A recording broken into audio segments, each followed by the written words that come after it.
Students, अब है आपके पास सिस्टम ऑफ इक्वेशन का सॉल्यूशन निकालने के लिए एक और मेथड। वो मेथड क्या है आपके पास?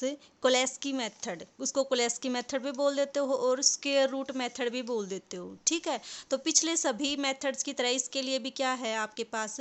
एक वर्किंग रूल है। ये जो मेथड है आपके पास वो किसके लिए होता है? आपका एक सिमेट्रिक मैट्रिक्स का इनवर्स फाइंड आउट करने के लिए है। ये मेथड किसके लिए यूज किया जाता है आपके पास? मैट्रिक्स का इनवर्स फाइंड आउट करने के लिए।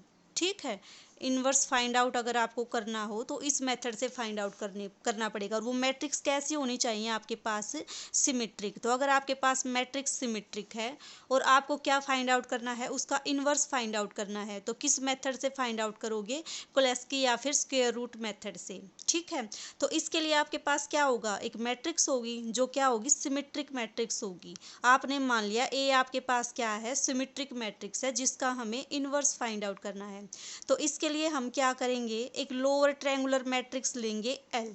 ठीक है, और इस मैट्रिक्स को किस तरह से एक्सप्रेस करेंगे? A is equal to L into L का ट्रांसपोज। एल तो आपके पास क्या है? Lower triangular matrix. L transpose क्या है? इस लोअर ट्रायंगुलर मैट्रिक्स का ट्रांसपोज। अब हमें तो इनवर्स फाइंड आउट करना है, दोनों तरफ ले दो इसका इनवर्स। ठीक है, जब आप इसका इन्वर्स लोगे, इसके ऊपर ऑपरेट करोगे, तो ये आपके पास क्या बन जाएगा? एल ट्रांसपोज इसका इन्वर्स और इनटू आपके पास एल इन्वर्स बन जाएगा। यही तो होता है आपके पास रिजल्ट, कि अगर आपको ए बी का इन्वर्स निकालना हो तो क्या होता है आपके पास? B inverse into A inverse. ठीक है, अब देखो आपके पास एक प्रॉपर्टीज होती है। कौन सी प्रॉपर्टी? कि अगर चाहे तो आप ट्रांसपोज करके इन्वर्स निकाल दो, चाहे इन्वर्स करके ट्रांसपोज ले दो, बात सेम आएगी। तो इसको आप क्या लिख सकते हो? एल इन्वर्स और उसका ट्रांसपोज। ठीक है, और साथ में आपके पास एल इन्वर्स आपका एज इट इज। तो देखो ए इन्वर्स निकालने के लिए आपको किसकी रिक्वायरमेंट होगी? एल के इन्वर्स की। एल क्या है आपके पास? जो लोअर ट्रायंगुलर मैट्रिक्स आपने ले रखी थी वो। तो अगर आप ये लोअर ट्रायंगुलर मैट्रिक्स निकाल लो तो उसका फिर इन्वर्स निकाल दोगे और उस इन्वर्स को इसमें पुट कर दो तो आपके पास क्या आ जाएगा? ए का इन्वर्स आ जाएगा। तो पिछला वही प्रोसेस सेम। एक आप एक मैट्रिक्स लेके चलो जिसको आप डिकम्पोज करोगे लोअर ट्रायंगुलर मैट्रिक्स और उसके ट्रांसपोज में। ठीक है, दोनों को मल्टीप्लाई करके कंपेयर करके एलिमेंट्स को क्या आ जाएगी आपके पास?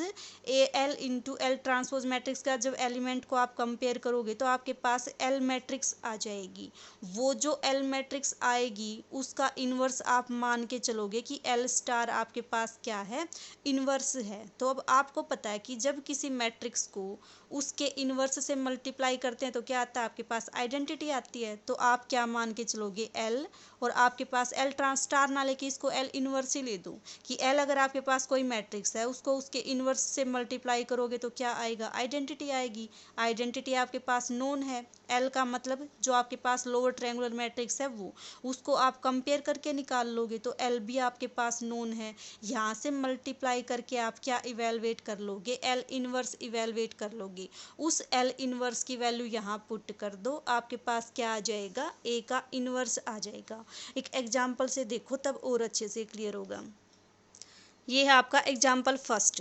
एग्जाम्पल फर्स्ट में आपके पास क्या दे रखा है? आपको इस मैट्रिक्स का इन्वर्स फाइंड आउट करना है बाय कोलेस्की मेथड। ठीक है, जो कोलेस्की मेथड से अगर आपको फाइंड आउट करना है तो क्या मान के चलोगे? A is equal to L into L transpose. L क्या है आपके पास? Lower triangular matrix.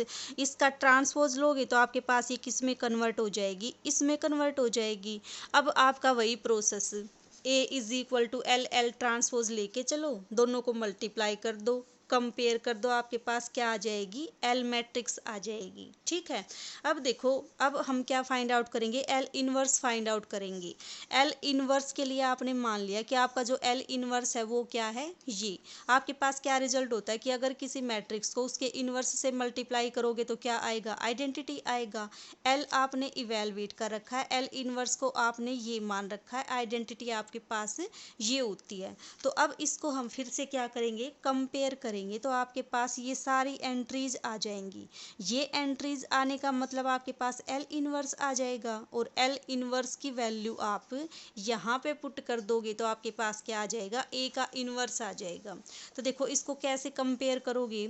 सबसे पहले आप फर्स्ट कॉलम के एलिमेंट्स निकालोगे। ये इन एलिमेंट्स को निकालने के लिए क्या किया, इसको मल्टीप्लाई किया इससे और कंपेयर किया, तो आपके पास कितना आ जाएगा, L11 आ जाएगा।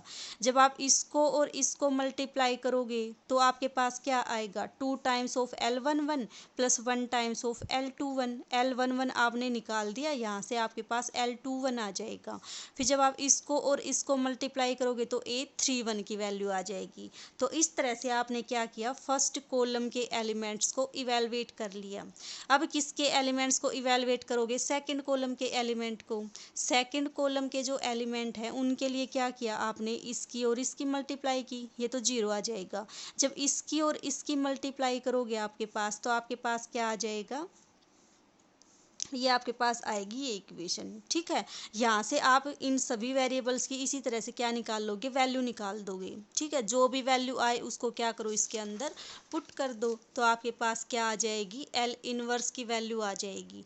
अब आपके पास A इनवर्स क्या था, A इनवर्स तो आपके पास था L, और L का ट्रांसपोज और उसका इनवर्स था, मीन्स L ट्रांसपोज का इनवर्स और L का इनवर्स। ट्रांसपोज और इनवर्स आपस में क्या होते हैं, इंटरचेंजेबल होते हैं।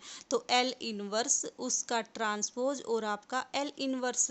L इनवर्स ये है आपके पास, तो L इनवर्स का ट्रांसपोज क्या आ जाएगा, ये चेंज कर दो, तो आपके पास A इनवर्स की वैल्यू क्या आ जाएगी, इसमें इसकी वैल्यू पुट कर दो, आपके पास किसकी वैल्यू आ जाएगी, A इनवर्स की वैल्यू आ जाएगी।